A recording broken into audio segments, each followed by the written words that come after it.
If you've been arrested for drunk driving, the first call you need to make is to attorney Ted Morgan. You can't afford to go it alone. You need to know your rights. You need someone with the experience to put your DUI behind you. 7 days a week, 24 hours a day. Call 706-317-5733. Ask for Ted. Call Ted Morgan Law when you need a lifeline. Hello and welcome back to DUI Law Real Talk with Ted Morgan. Ted is a seasoned trial attorney who has spent the last 30 years defending drivers in DUI and criminal cases in Georgia. I'm Shameika Rhymes, and in today's episode, we're talking about whether a DUI can be reduced or dismissed in Georgia and what actually makes a difference in how a case plays out. Welcome, Ted. Thank you, Mr. Rhymes, and it's wonderful to be here again. Glad to see you again. Well, let's talk about it. Now, Ted, in a Georgia DUI case, what does it actually mean for a charge to be reduced or dismissed? So in Georgia, unlike some other states, reckless driving is a common reduction because it's considered a lesser included offense. And so just the practice of doing so, it varies from one court to the next, from one county to the next in Georgia. Some prosecutors are very comfortable doing it. Some are not and just won't do it. But it is a common resolution when you can get it. And it just means that you're not getting a DUI. I tell a lot of my clients, all of them really, I say, if I come to you with an offer to get your DUI reduced to reckless driving, that's a big win in my business, because you hire me to get you out of a DUI. That's getting you out of the DUI. Well, in your experience, what general factors tend to influence whether a case might move in that direction? So I think the first one, it sounds like stating the obvious a little bit, but when it is your first DUI arrest, that's huge, because to me, no matter where I go, a first offense DUI is always treated, I think, with a different eye, different perspective, particularly when it comes to what do we really want to see happen here. And that doesn't mean that every first offense gets reduced. That's just a key element. After that, it's just going to be about the case, the details. Is it a bad wreck? Was somebody hurt, or do you have a blood alcohol level that's off the charts? You know, there's different things in every case, but you know, that being the case, I think first and foremost is this your first DUI arrest? Well, how do the facts of the initial stop and arrest start to kind of shape what options are realistically on the table? You know, it's case by case, but again, it's I call them, you know, there are plain vanilla DUI where you're pulled over for some traffic infraction. The officer comes to the window, smells alcohol, and then for whatever the reason is after that, you're arrested for DUI. So it's hard to say what factors send it in that direction immediately, because I believe, in the way I handle my cases, is you've got to look at everything. You know, sometimes what sends a case to be reduced is that it was a fairly plain vanilla, and the driver, there's just not a lot of evidence of real impairment. But sometimes what sends it that direction is the officer made a huge mistake in the arrest, where it otherwise might have been a solid case. Now it's not. And that can send it that direction for purposes of trying to resolve the case. Well, how does the quality and type of evidence, like field sobriety or chemical tests, affect how a case is developed? Yeah, so I'll start with the chemical test. You know, certainly if you have a blood alcohol reading, whether it's a breath test, the Intoxilizer 9000 is typical in most jurisdictions for breath, or you have an actual blood draw. If that stuff is coming back high and tough, then, you know, you're up against it. Whereas there's other things like field sobriety tests that you can look good doing field sobriety tests, and the officer writes you up saying that you didn't pass. And personally, I think that bothers jurors when they see that you look like you're doing everything and you're able to do everything, and then the officer says, "Oh, you failed everything." So that inconsistency is something that I like to play off of, because I think it resonates well with the folks who are ultimately going to decide the case if you go to trial. Is that just kind of an officer and his just opinion, or how does that work where they, Well, if the jury's seeing that and the officer has clearly said, nope, they failed. yeah, look, there are guidelines, there's procedures that they're supposed to follow to administer the test. Then there's guidelines for them to judge the test. And sometimes you do see the same clues, they're called, a clue of impairment.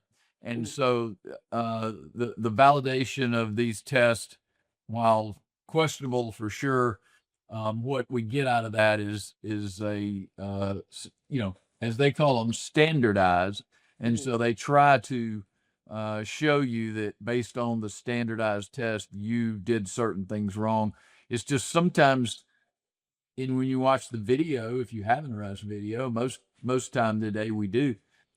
Sometimes you look at the video and you're like, I don't think I see what the officer is seeing, and I should be able to see it. Uh, but that's certainly a case by case, facts and circumstances.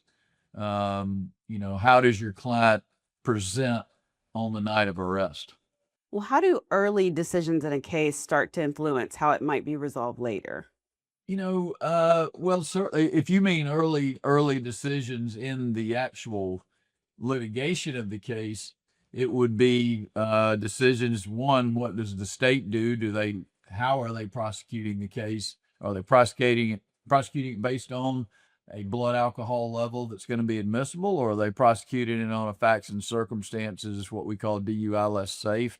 I think obviously it could also be impacted by decisions that the court makes about evidence that we raise and say, hey, we don't think this should come into the case because.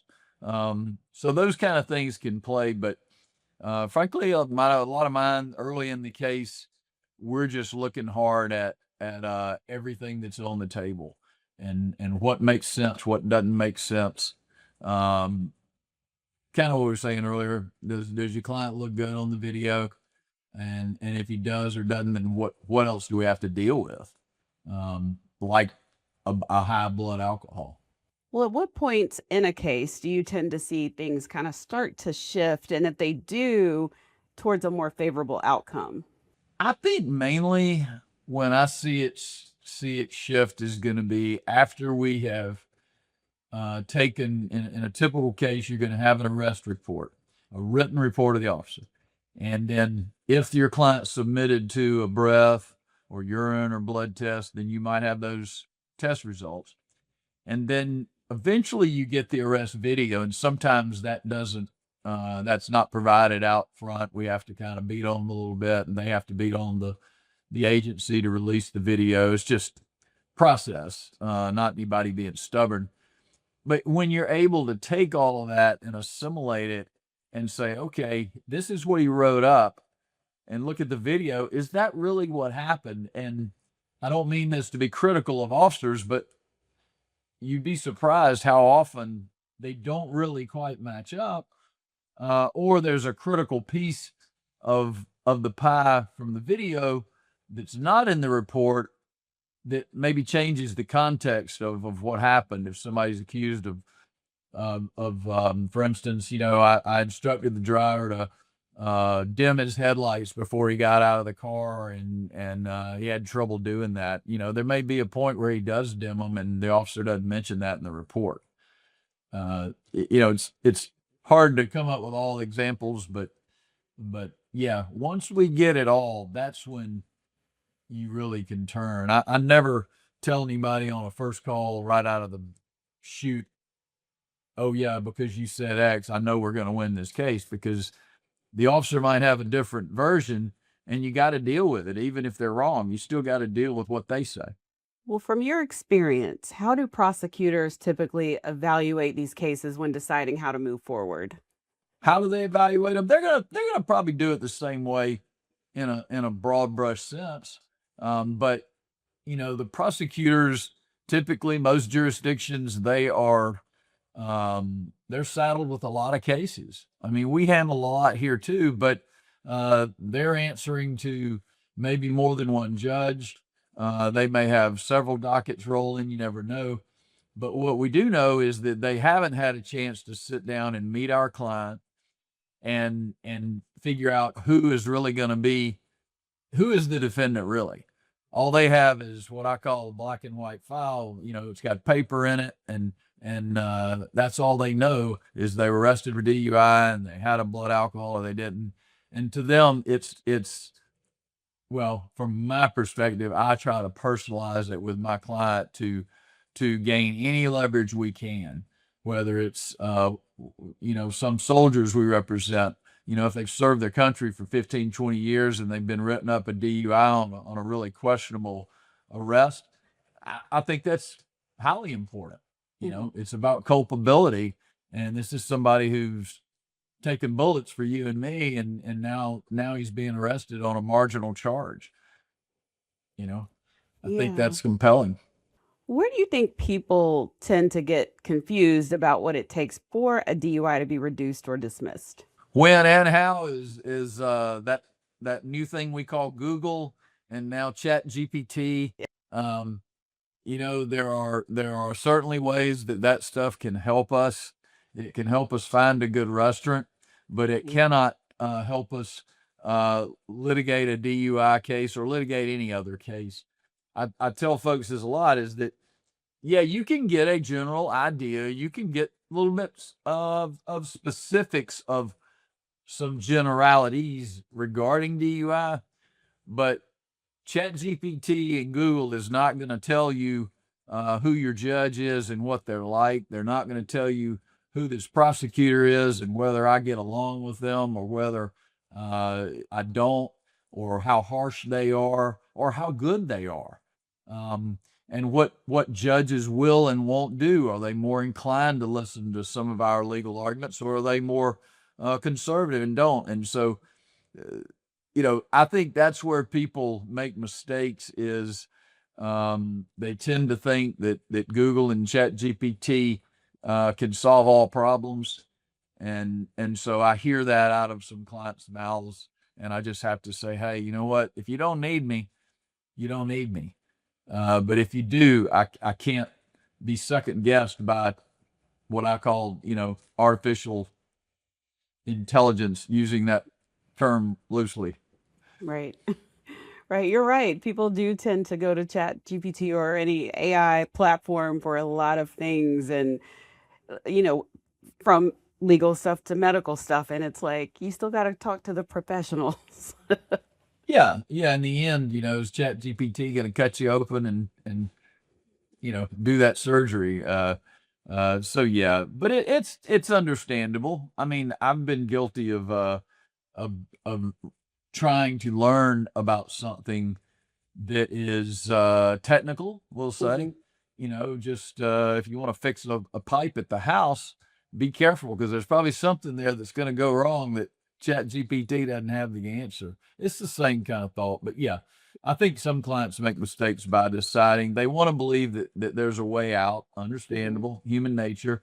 And so when they see something on the internet that they latch on to, that's me, that's my way out. Mhm. Putting that into the courtroom is a different matter. Well, when someone's looking at their own situation, how do you usually frame what is and what isn't realistic in terms of possible outcomes once you've told them stop looking online? Yeah, well, I try to be super honest up front, and just, we get this question a lot.